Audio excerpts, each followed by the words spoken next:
Hello, everyone, and welcome to the Irish Sports Daily Instant Reaction Postgame Show. I am Greg Flammang, and with me, as always, is Jamie Uyeyama, Mr. Jamie University. It is Notre Dame 49, Navy 10. It's Ga Wang Day. It's Ga Wang Black Friday Day, Jamie. Let me see if I can get the live look action that was going on with Ga just a second ago. All right, let me pull it up real quick. He paid out 49% last year when Notre Dame beat Army. I had people texting me. Literally, my sister was texting me like, need that 56%. Like she wanted it real bad. All right, here's a live look. Let's see if this 49 is pretty good. 49% off is pretty good. So loyal listeners to the show. Live look at Ga Wang here. Yeah, poor guy. But listen, he loves to do it and he loves to pay it out. Let me what's going on here? Get this out of here. All right, there we go. All right, so he loves to do it and he loves to pay it out. Of course, what we're talking about is Ga Wang and ESQ Clothing. It is this Black Friday sale. We're going to talk about that in just a second. We'll talk about this game. Notre Dame 49, Navy 10. Notre Dame got through the game. Man, it was ugly. The weather was – that did not look fun. Did not look like a good time. No. But Notre Dame takes care of business in a game that's always kind of difficult, right? They play a different kind of way. Blake Horvath was hurt coming into the game, so he did not play at all. I actually like Navy's quarterback. I think he played pretty well. I think Woodson's going to be a problem next year for Notre Dame if he ends up being. I don't know if he's still got eligibility because he's been around for a while. Oh, that's such a Navy thing. You got a guy who he might have 1 year. He might have 1 year. Okay, all right. Well, I liked him. He threw a couple passes that deserved better than the outcome. So we're going to talk about all those things. And of course, if you like what you hear, hit that like button, hit subscribe, hit the notification bell. So whatever it is, we go live. Links to the podcast in the description below. And the show is, of course, brought to you by ESQ Clothing, which is founded by Notre Dame alum Ga Wang. He's Chicago's go-to for the best custom suits, shirts, and sport coats. It's the season of gifting, and it's the season of gifting for Ga. ESQ is here to help you get you, your husband, father, son, nephew, and even that unlikable uncle some style for the holidays. Known for their next-level craftsmanship using the finest fabrics, ESQ has introduced a 100% Pima cotton t-shirt to go along with its award-winning bamboo dress shirt available for purchase online. And Black Friday sale has started. Notre Dame scores 49 points against Navy. That means 49% off from now until Thanksgiving using code ISD. And you get the same percentage off of your online purchase. So the code is live through Thanksgiving, not valid on custom items and gift cards. So go to esqclothing.com. They've got showrooms downtown Chicago and in Winnetka. And step into confidence with Chicago's finest. Jamie, Heisman run for Jeremiyah Love. Did you get that? Did you get that Heisman feeling when he's running down the sideline after getting corralled by like 5 people and then bouncing up? Lands on top of a player and gets up and runs for a touchdown. Did you have that emotion? Yeah, I thought the first thing I thought of was like throw it on the Heisman reel. Like that's the thing is that like Jeremiyah Love, obviously just like look, the raw numbers are great, but like just has those moments all the time. And this is actually a lot like very similar to last year's Navy. And this is how they play it when they play Notre Dame is they're like, well, we're not going to allow them to run for like 400 against us. We're just not. We're just going to sell out the whole time. And even though, and they're going to take their chances. And you could do that against Drew Pine, and maybe that'll be okay. Even though Drew Pine had like the monumental first half against them. Right. You can't do that against, basically anyone else, right? Like, and not, and certainly not CJ Carr. So, I mean, he what a freak of nature. Like the guy's just awesome. Like it's hard for a back to win it. It's just one of those things. I mean, obviously, it's possible, but it's not something that's going to happen all the time. He's deserving. He should be there in New York. He's one of the best. He's one of the best 3 college football players in the country. I think hands down. Yeah. But I'm best Notre Dame running back in the history of the program. I think, in my opinion, he's amazing. He's really good, and he can do kind of all things. I I want to talk about CJ Carr. I thought it was a good kind of get right game for him. 13 to 16, 218 yards. One of those incompletions was a blatant drop by Malachi Fields. Malachi Fields can't get over 100 yards. It's pretty funny. He finishes with 4 catches for 97 yards. 13 to 16 for 218 and 3 touchdowns. I thought the initial post throw to Fields, I don't know that I can convey like actually how impressive that is because of the fact that you're running the post on the outside of the corner because of where the corner was playing. It's very hard to put that ball in a bucket. It's a very different throw than the one he threw against Purdue on that post when it's over the top of everything. You're more used to throwing the post that way than you are throwing it kind of over the top, but not towards the center of the field. That's a very hard pass to make, and he put it right on the money. I mean, it's impressive, especially when you consider the weather. You know, like it was. He struggled in the weather against USC. Very much not so in this game. Even it's funny. Even the times like he had the one incompletion where he did the play action fake and he put the ball on the ground. I thought that was a good throw. The throw to the other incompletion that he had, well, it wasn't incompletion because it was interference to Cam Williams, where he's getting hit like that. Like that was a good throw too. So I thought it was a good bounce back game for CJ Carr. Obviously, there was the one incompletion where he had Faison there, but he was kind of locked in on the post. And you made a good point, and it was a good point by Blackledge on the broadcast to point out he should, like, Pauling read the route as if I can run it flat. Yeah. But the safety, instead of just sitting there and waiting for the tight end, he went back and the safety dropped back and made a great play on it. So he could have found Faison for sure, but that Navy safety also gave him something that he wasn't expecting. But I thought it was a good bounce back game for CJ Carr. I mean, yeah, definitely. Like, I think, especially because that was weirdly like I knew he was going to be able to have a good game against Navy's defense. Like, I knew Navy's defense was good, but he didn't play well against USC, and it could have been just like, hey, it's one of those games where he didn't have it, and it turns out it was probably just one of those games. But the one thing I would say is like, oh, the weather was bad in that game, and the weather was bad in this game. It was worse. It was way worse in this game. Yeah, I mean, it was So I was monitoring. I was like, I want to see how he did, and I mean, he handled it great. I mean, frankly, they all, like, the receivers handled it great. Like, I know Fields had the one drop, but he made some other catches, like contested catches that were great, like big time catches that are hard on perfect conditions, and on that kind of conditions, it was incredible. And there was so much yak from the receivers too. Like, I'd love to see all that as well. It was just something where I thought there was Mike Denbrock did such a good job of being like, okay, well, we know you're going to sell out, so guess what? We're just going to hit you with a bunch of RPOs here, just to kind of loosen them up a bit, and it works, right? And it works, and I thought it was just like the right amount, and also to kind of prove that, like, hey, we have this in our bag. We have this in our bag, and that's like it's a possibility. I'm seeing, I just saw in the comments, Cal beat Louisville. Virginia lost today. So I mean, that's good for Notre Dame because there's teams that can't jump up and catch them. Well, basically, as it stands right now, there'll be one ACC team. Yeah. And that's a good thing. That's a good thing for Notre Dame. So, I'm interesting because Miami still might kind of like have a shot to get into the ACC championship. Maybe they won't because they need like Louisville to lose because it's a head-to-head. I don't know what the actual rules are. There's always some weird rules with like tiebreakers and stuff.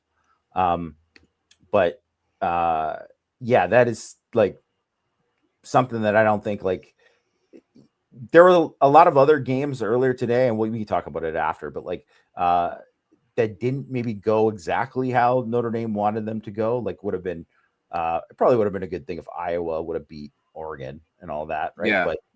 But it's probably more important that the ACC is like it's proven right that the ACC is like only one team from the ACC this year. Yeah. There's let me get to this super chat here from John. Let's see, John Amberg 6786. That's more like it, boys. Love it when Notre Dame outrushes Navy. Great to see Aeneas Williams get a long touchdown run. Love should be a Heisman finalist. No better running back in the nation. And CJ huge. Thank you for the super chat, John. Aeneas Williams look good. As good as that first run, or even not the non-touchdown run. I shot out of a cannon, and it was noted by someone in the chat didn't have the brace on. So that's good for him, right? To be healthy and that sort of thing. Everyone's kind of talking about him and the transfer portal and everything. I think that I wouldn't assume anything with him because you was like if Love and Price leave, that the carries are right sitting there. I don't know why he would leave when he has a chance to be one of the top 2 running backs on the roster. And if he's a top 2 running back on the roster, he's obviously going to get a ton of run because when you look at the way Jaywan Sider does things. So I don't assume that he is going to be leaving the program here. I'm just checking I'm perusing the Twitters to see if it's brought up about Boubacar Traore because I don't believe he played. And I did see him on the sideline, like standing there with his helmet on, kind of like ready to go in. And I don't want to go into our speculation because we don't know for sure. I don't know for sure, right? My suspicion is, and you kind of brought it up before we started, Burnham and Junior Tuihalamaka have played a ton against Navy. And Boubacar obviously did not last year because he was hurt. So it might have just been a thing where if Boubacar was carrying any sort of anything going into this game, we're not going to use you in a game where it doesn't really feature your greatest attributes.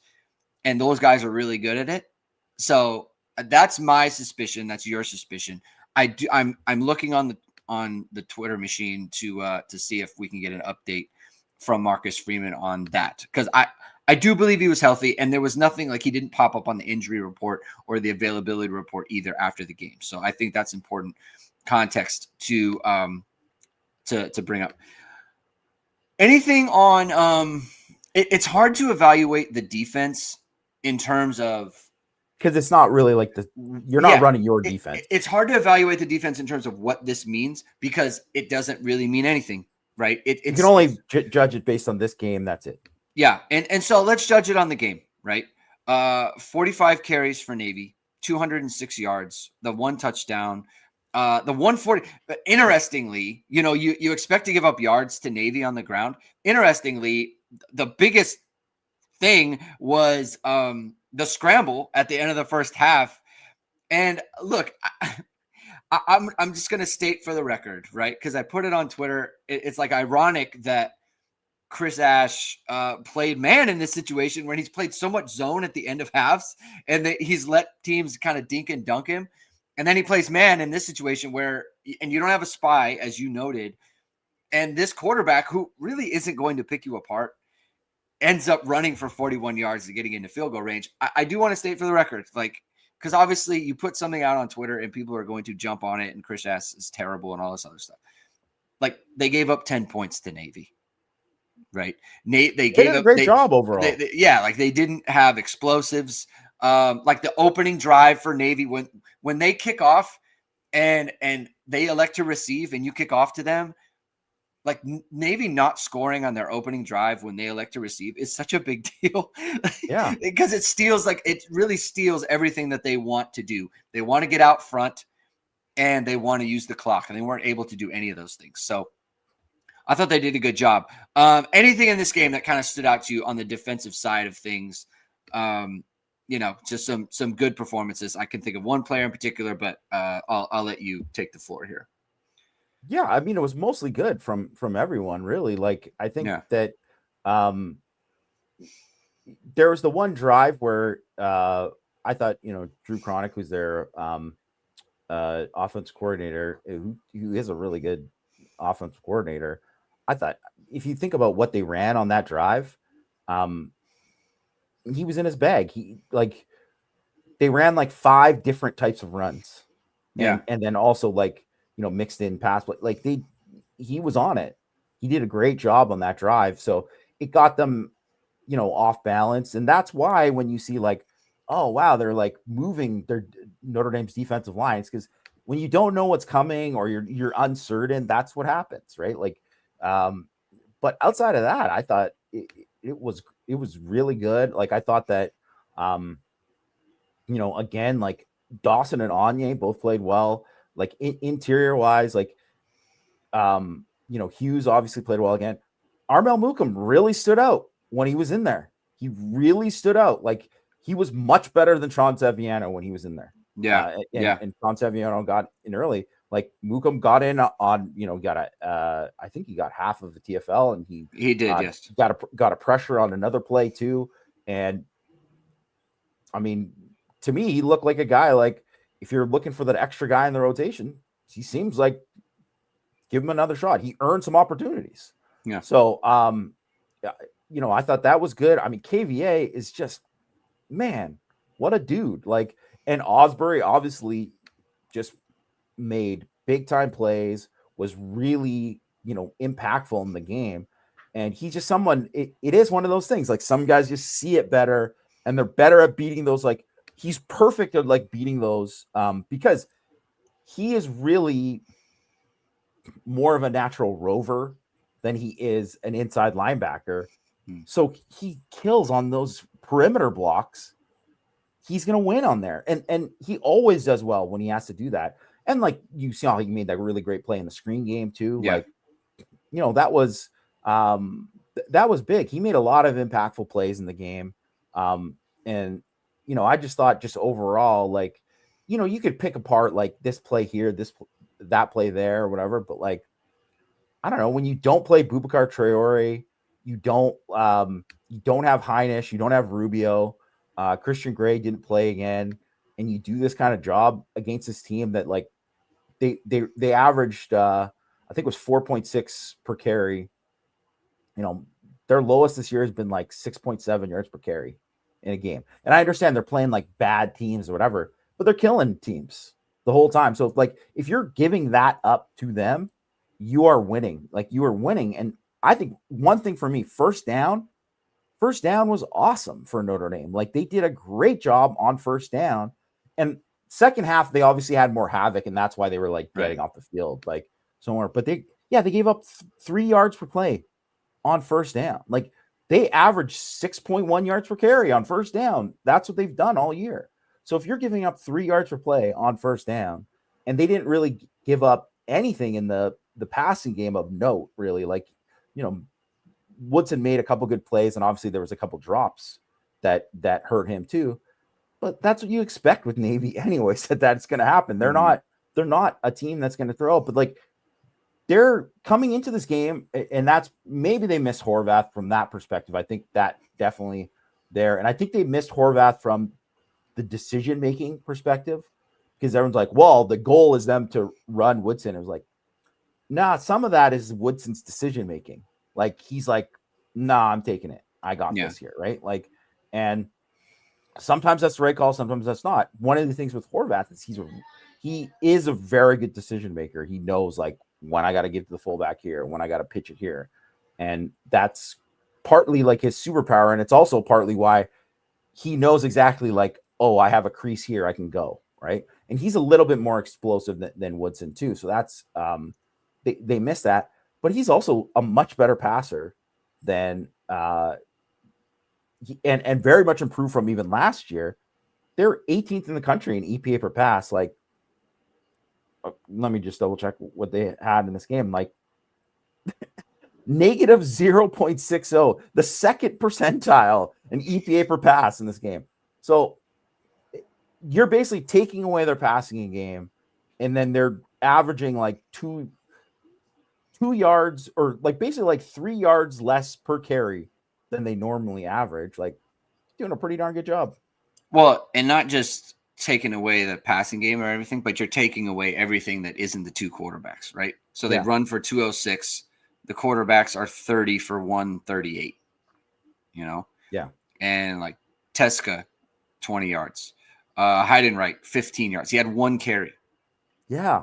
You know, like they could look if it's like, hey, your quarterbacks who are backups. I mean, I probably would have done this anyway, but like if your quarterbacks are the ones, like they have to be involved and they're going to get hit on every single play over and over again.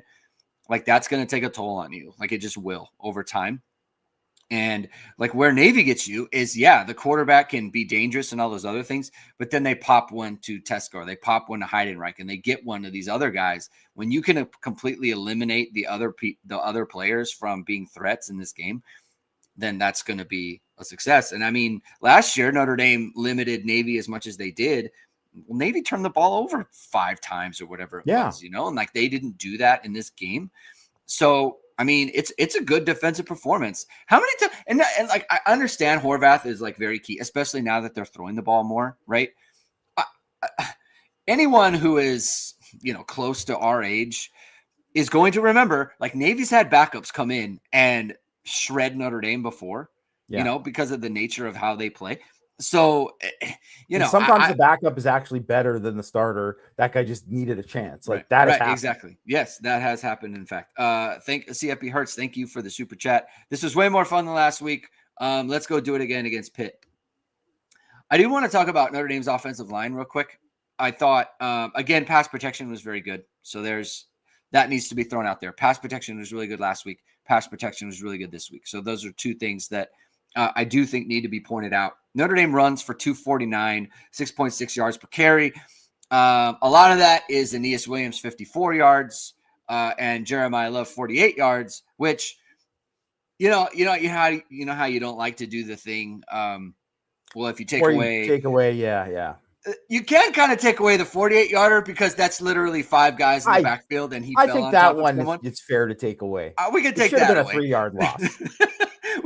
we could take that away. But someone asked me this on Twitter in DM, and it was like, why are there always people in the backfield? And I do that, and I wanted to throw this out at you. I do think they bust a lot more than they used to. Where it's like it's not so much that they are blocking poorly. Yeah, a guy just getting absolutely one guy getting beat. Absolutely worked. That happens a lot, right? Like it happens a lot more than normal. That's kind of my impression. It's happened more than last year. But I will say one of the things with last year is like obviously they had the injuries last year. Well, the guys who came in and replaced them were experienced. Like those of guys had played, and even though they weren't like the best guys, they were still good, and they had played like 20 career starts or whatever. And there's a difference between like Joe Otting coming in. It's like, this is his 3rd game.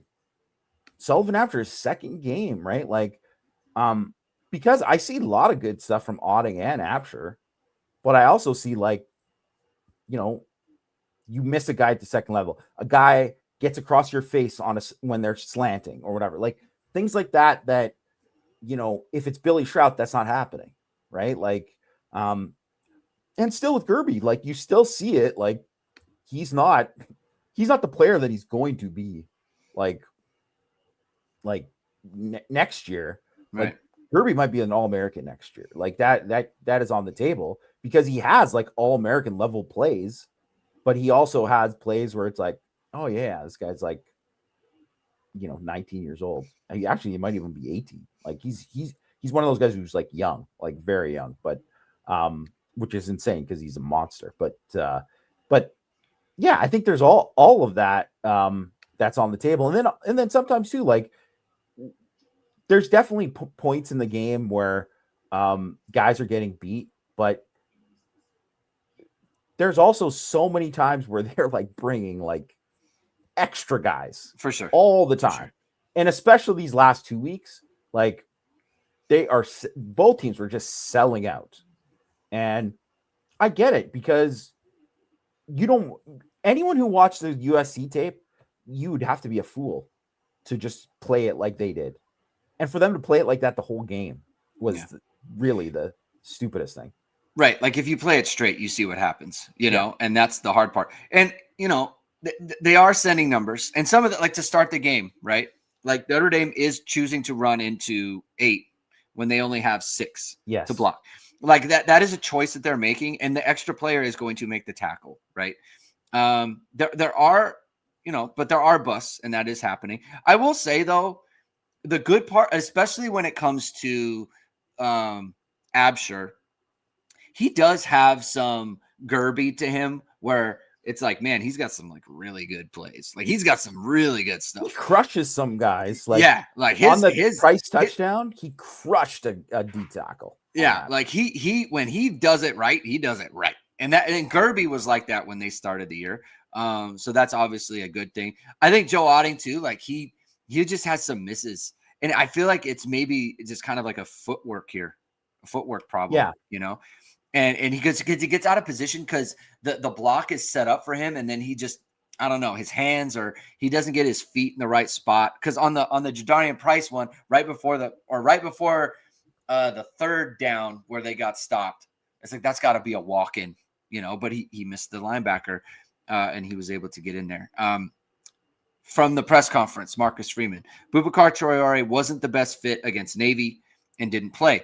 Adds they could have probably used him in some third down situations, no injury. So it was what we suspected.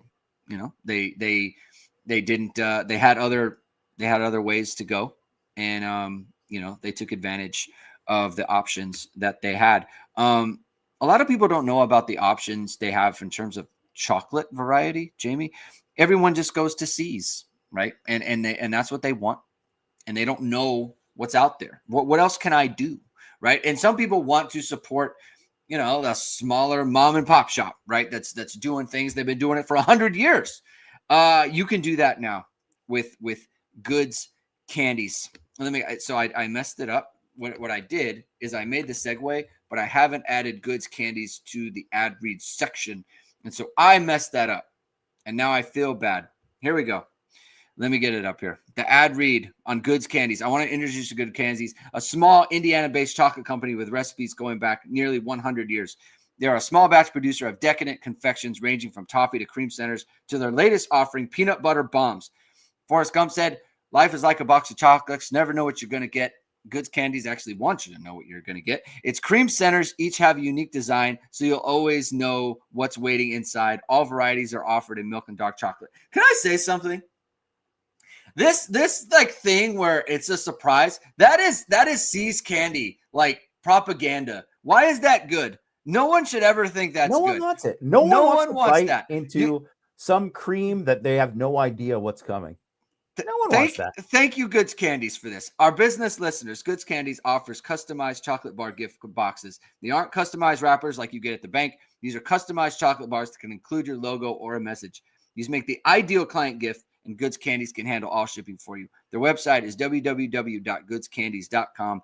Viewers can save 20% through the end of the year with the promo code ISD. Place your order online or reach out to Goods Candies at goodscandies.com with questions. Let me see some other stuff from the press conference here. Scheme should be sound, willing to be aggressive, wants to play football, not football versus Navy. And then CJ Carr's talking about the pass protection. So, I mean, he's been protected for the last couple of games now.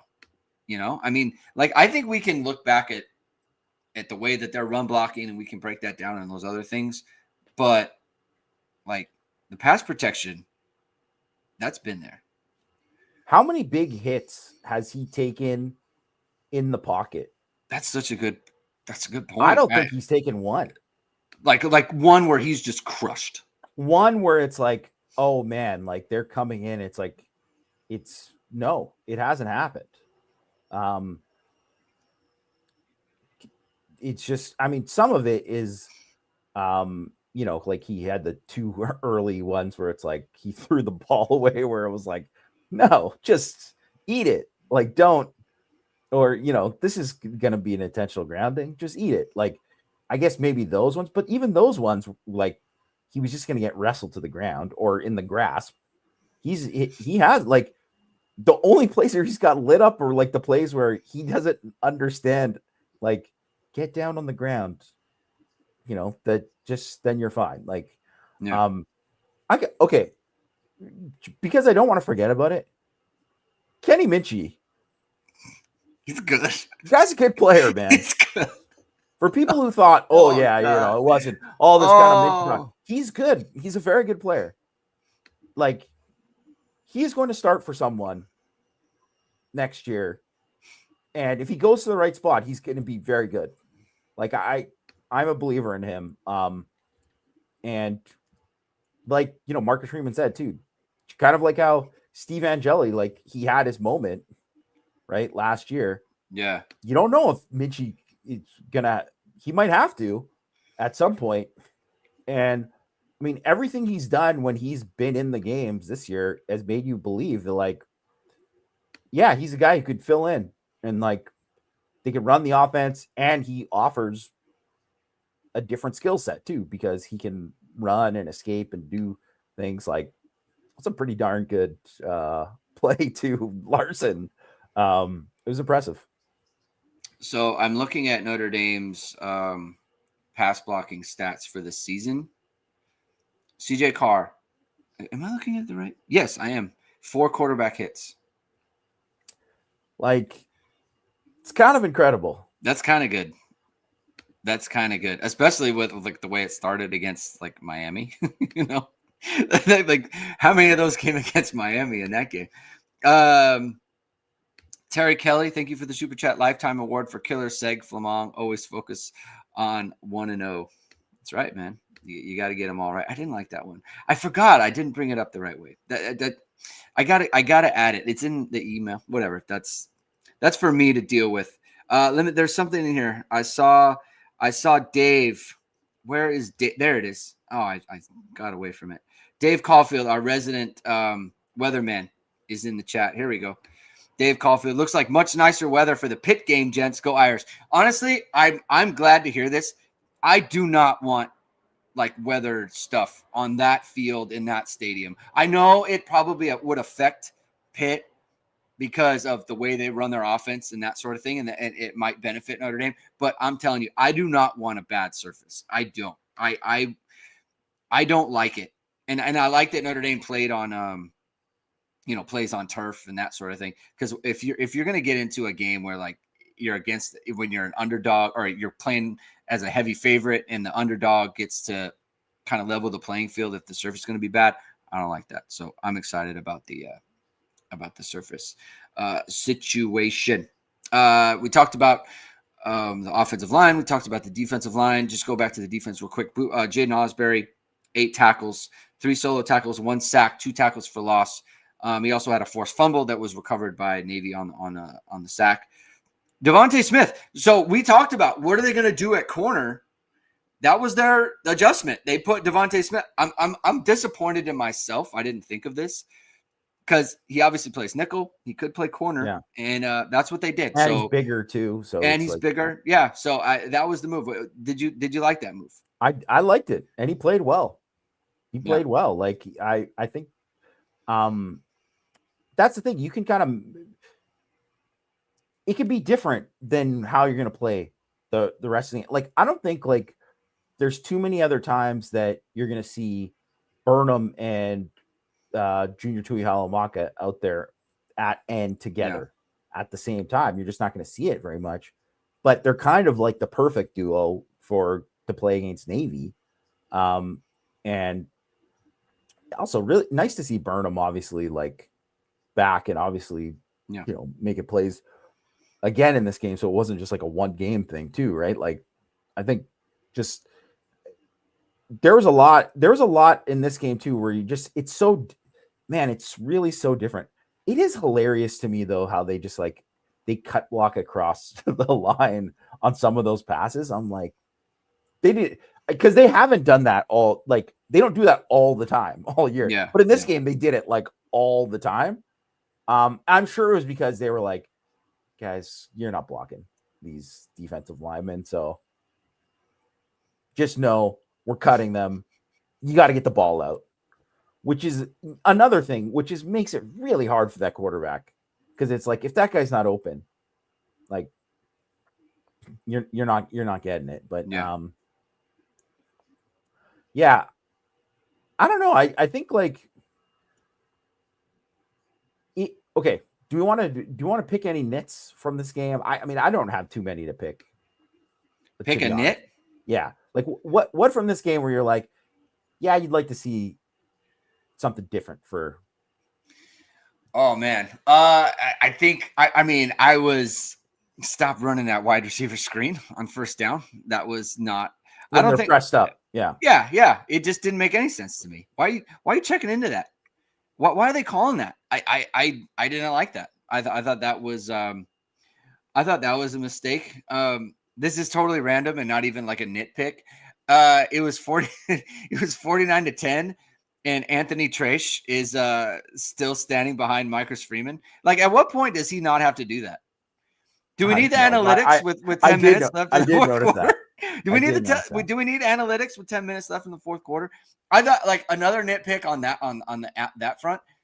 I didn't love Notre Dame calling timeout when they did, on that drive to end the half. Like, it's at some point, it's like, hey, they have already moved the ball. We don't need to worry about getting after he got the 41-yard run. We don't need to be calling timeouts. I thought that was I didn't get that. We can. I guess that's what. Do you have one? I feel like that was mine. That was mine. Actually, that was yeah. I was like, at that point, I just didn't like, because you also don't have the you're not going to feel confident in the field goal kicking still. So I do want to give man, I'm going to give credit to Eric Schmidt, even though it's just extra points. He made them all. Listen, they didn't make them all last week, so also kicked off well. Yeah, well. So you know what? Like, hey, baby steps. Good job today. Like, honestly, like, people are sweating it, and they should have been, right? But like, they did it. But I didn't. But back to that point about that place, because at that point, you're probably not going to score a touchdown. Right. At that point, because you're not going to have. So you're going to have maybe a chance at a long field goal, and it's like the weather's already bad. Schmidt has not looked good on any field goals that he's kicked, so it just felt like, and sometimes you don't want to have that at the half, because it's like feels like almost like depressing. Deflator. Yeah, right. So I get it, because you want to like steal an extra possession and stuff. That part of it, yeah, totally. I like calling the very first play was like incomplete pass, so they didn't have to do the timeout. Like, right. Let's say that was complete and it was like a 5-yard gain. Call timeout there. Yeah, sure. Later on, after that 41-yard run, no, I didn't think they needed to. I will say I didn't have any problem with them, like, first down, them running that rub route to score the touchdown. Everyone's talking about they've had, like, get the ball in the end zone. Get the ball in the end zone. If you think you can get in, especially when they fumbled on the one a couple of times. Yes. So don't mess around. Red zone, great in this game. Another really thing to be, really encouraged by. Because I just thought it was like the right kind of calls. Mm-hmm. Like, obviously you want to be able to just run it in with those guys and just do it every single time. But when you present other stuff, like you run the rub route, you run the thing to Ty Washington, right? Like the little play action to Ty Washington. Also hilarious. Ty Washington scores. He scores before Raridan. That's so good. He scores before Raridan and sick. Like does his dance. And at first I thought he was doing the Key and Peele pumps, and I was like, oh my God, don't do it, man. But he was doing a different dance. But I could see Freeman's face was like, come on, man. Like, it was great. It was great. I loved it. Yeah. A couple more super chats. Robert Halicki with a super chat. Let me see if there's an adjoining comment to this. Because sometimes what happens is people put in the super chat and then the comment doesn't show up. Let me make sure I'm getting to that. Let's see if it's afterwards. Let me find. Made all the extra points. Okay, so that's from Robert. Made all the extra points. That's good.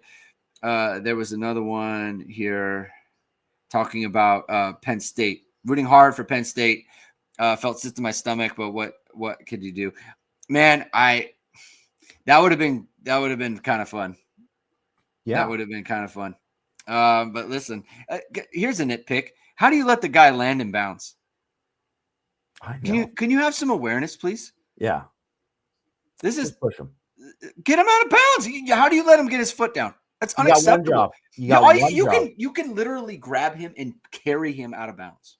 Yeah, you literally have one job in that situation. Because the Santonio Holmes one was like not the same.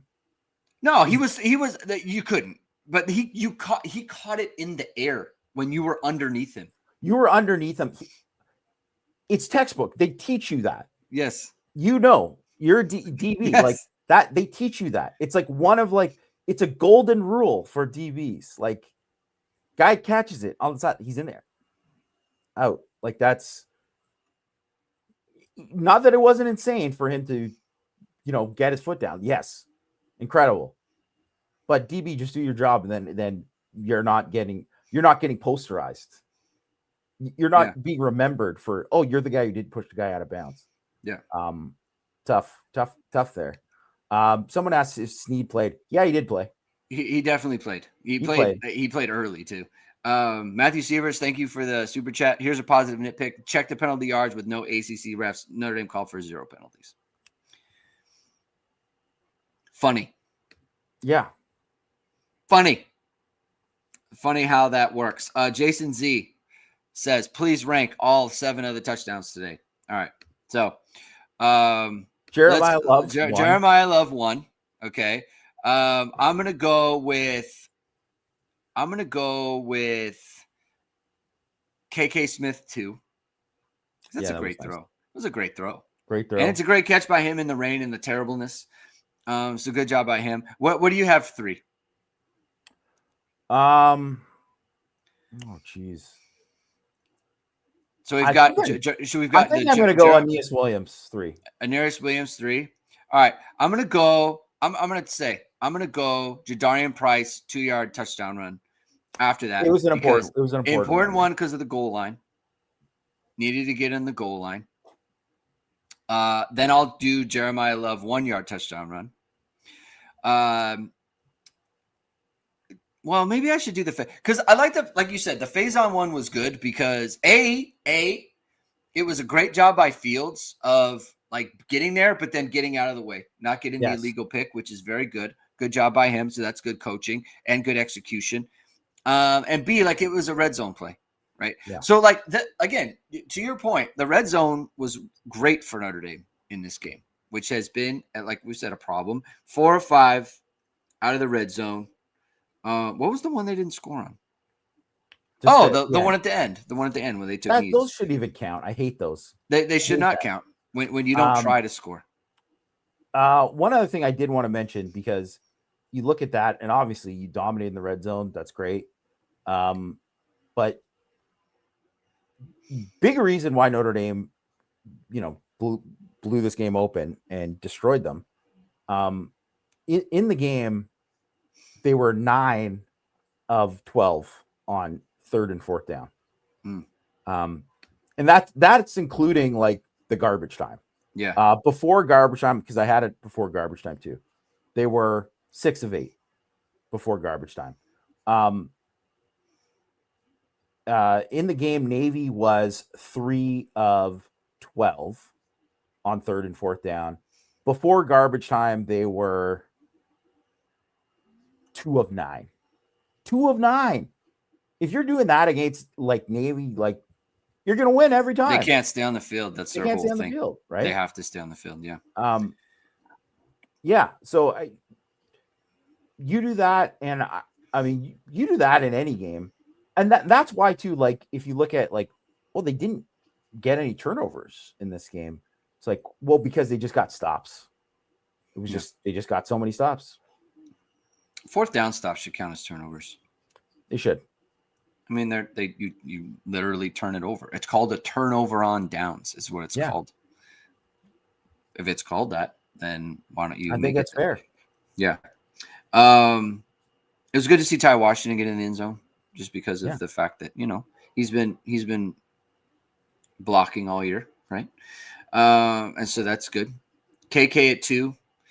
I mean, look at KK Smith. I mean, like he does stuff.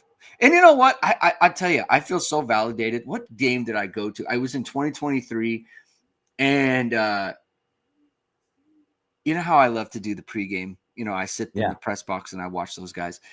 And I was watching him. I was like, man, he moves different. Like he really does. And remember when he came, it was like a late take. I think he was a Texas Tech. Was he a Texas Tech commit? Or was he just looking at? Yeah, so he was a Texas Tech commit. And then he came, he was added to the class kind of late. And it was kind of like, is he a throw-in or what is he? You watch him in the game, and it's like, man, that guy moves. Like he moves really well. He's really smooth. He's got really good explosiveness. And I put it in the thing, and of course, people were like, "Oh, you're just saying stuff, right? Like, what does that mean? He's never going to play." And here he out there doing good things. Like you gotta feel good about him. And look, the fact that Cam Williams got in the game and like they threw him the ball. And look, I know it was interference. He went back and tried to make a play on it and caused the interference. Like I'm that's good. Right, I'm happy for Aeneas Williams or for Cam Williams on that front. Anything on those two guys? Yeah, no, I'd love to see that those guys got in there and were doing stuff. I also love to see like Jerome Bettis Jr. get a first down. Yes, and like point and do the thing. Yeah, loved it. I mean, how cool is that for like I'm sure his parents come to every game. They're not expecting to see him in the game. Right. And then all of a sudden you get that. It's like the first time it happens for them. And I always love that when there's like freshmen doing that kind of thing. Or if like I remember before, USC, I was just walking to the, the press box and I walked by where the parents tailgate, right? So, because you could see like everybody's wearing like, jerseys that normally people wouldn't have the jerseys of. Right. Like there were several people with Jack Larson's jerseys. Right. And I'm like, that's his family. Right. But those people come to the games and then guess what? Their son gets to make a big play. Yeah. Like it's great. It's great. Love it. I think. And someone probably got a picture and you put it up on the IG. Heck yeah. And someone's going to clip it and they're going to do that. And that's awesome. And, hopefully for a lot of those guys, it's like many more to come. Right. And all of that too. And I think a lot of times too, you got to remember like Xavier Watts was kind of like, well, yeah, I guess they just need like an extra body to move him at safety. And then all of a sudden, like in a Navy game at the end of the game, you're like, Xavier Watts is out here balling. Xavier Watts is kind of sick. Yeah. And then that was literally how his like introduction to it. Yeah. So it can happen that way, right? So and also I think even for like Aeneas Williams, I mean it's tough. It's tough because what are you going to be the guy to complain about like when literally everyone in the country's like, well, they got the best backfield in the country, and like Jeremiyah loves like I'm gonna be up for the Heisman. He's a first round pick, and Jadarian Price might be the second best back in the NFL draft, and all this. Like, you can't really complain, even though like you're like, man, I helped the team last year. Like, I'm a good player. Like, but you go out there and then you prove, like, hey, I still am a good player.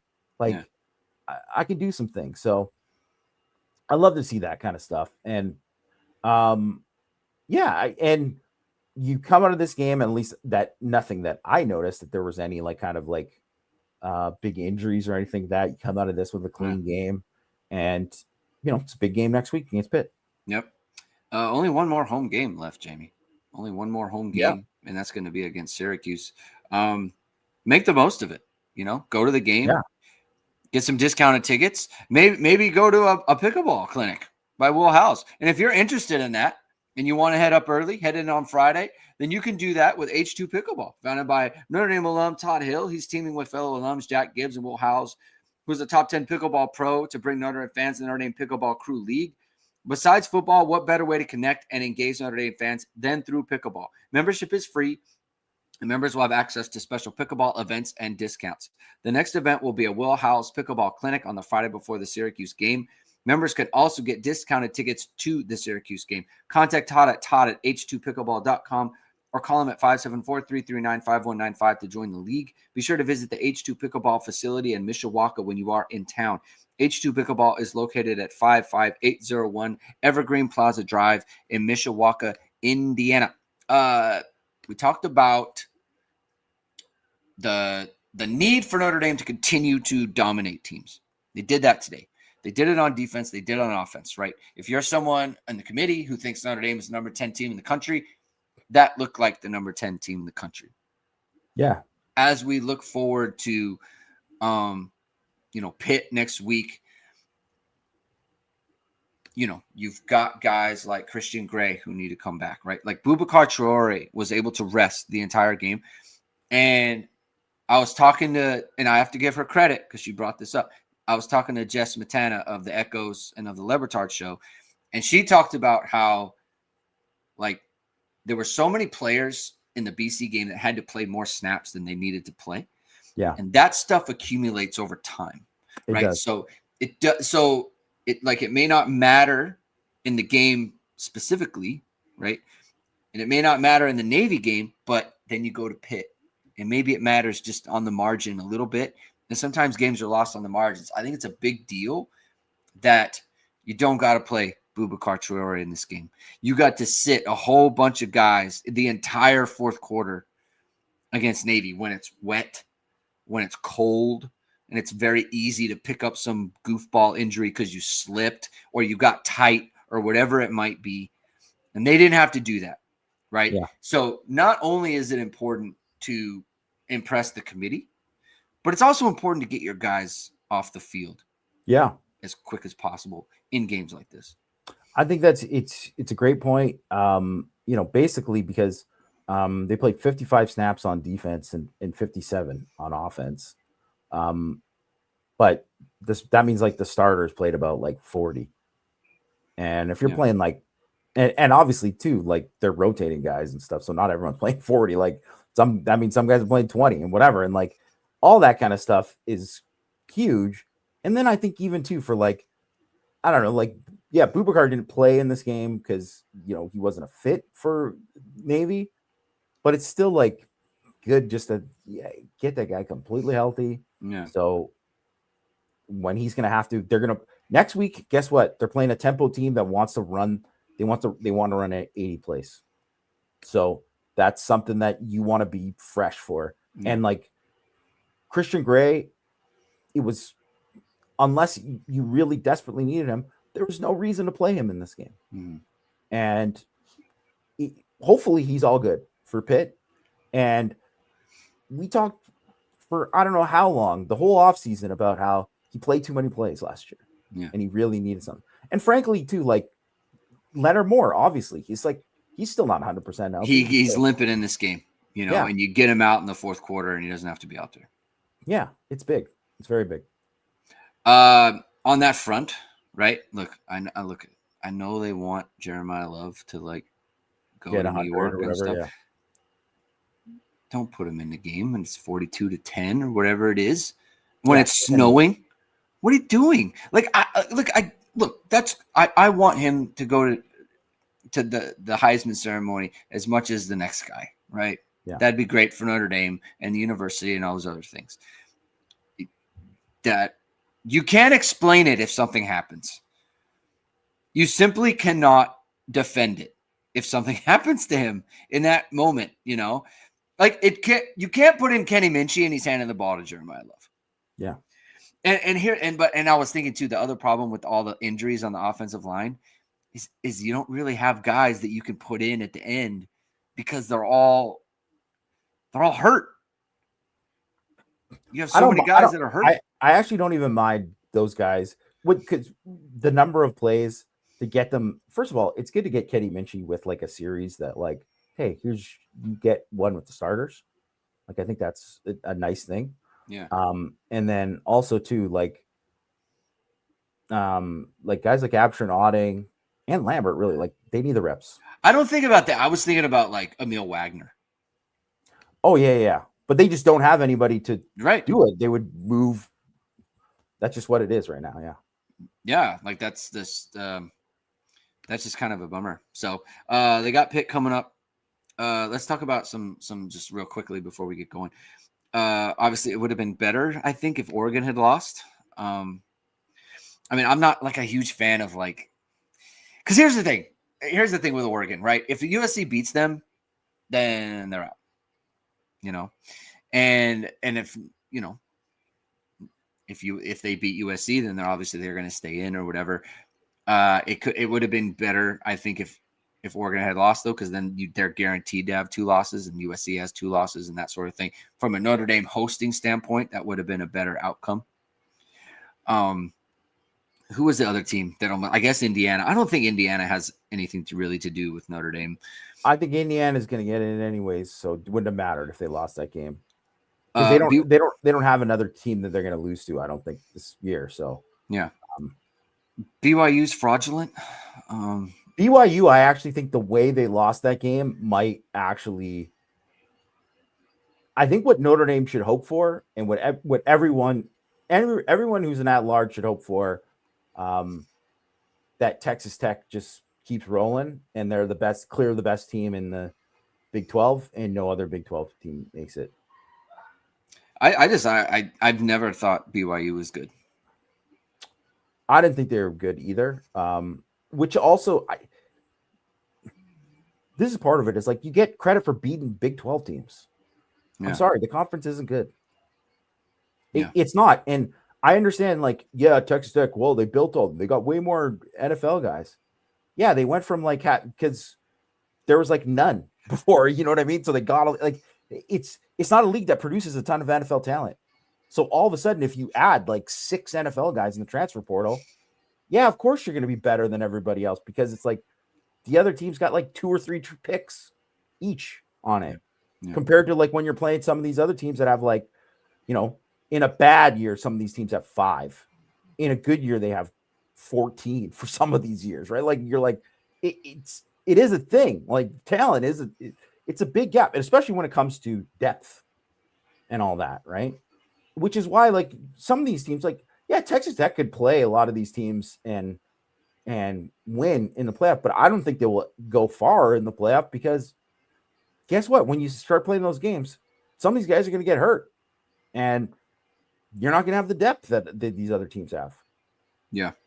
I'm assuming that Bama's taking care of LSU. Is that correct? I don't have this. They won. They won? What was the score? I think it was 20-9 or something like that. I will say when I put it on, like LSU, they got to be cursed because there was like 3 things that happened that they should have got the ball. Yeah, and it like bounced completely the wrong way for them, and it was like I honestly felt bad for them. Like whatever. BK is not there anymore, so it's okay. You can feel bad. Yeah, it's funny how like when you have a season like that, like kind of like Penn State, Yeah, it's like the little things point, I do fall bad for Penn State. Like I feel bad for the players. Yeah. They're now I think they have 6 losses. They might not qualify for a bowl. Yeah, they might not go to a bowl. And probably, honestly, though, they probably don't want to. Well, everybody will opt out. Everyone will opt out. Everyone will opt out, but it's rough. Yeah. All right. I think we can end it there. Thank you, everyone, for tuning in tonight. If you like what you heard, hit the like button, hit subscribe, hit the notification bell. Whichever it is, we are going live. I'll be live tomorrow at 11 a.m. Eastern time for the morning after recap show. So join me there. We could talk more about this game. We'll get some stats and all those other things. And then we'll be back on Monday for Power Hour and then Tuesday for the hit and hustles. So all right, we'll talk to you tomorrow. Notre Dame 49, Navy 10, and they moved to 7-2 ahead of their ranked matchup against Pitt on the road. So we'll talk to you tomorrow. Have a good rest of your night, everyone. Keep hitting and hustling.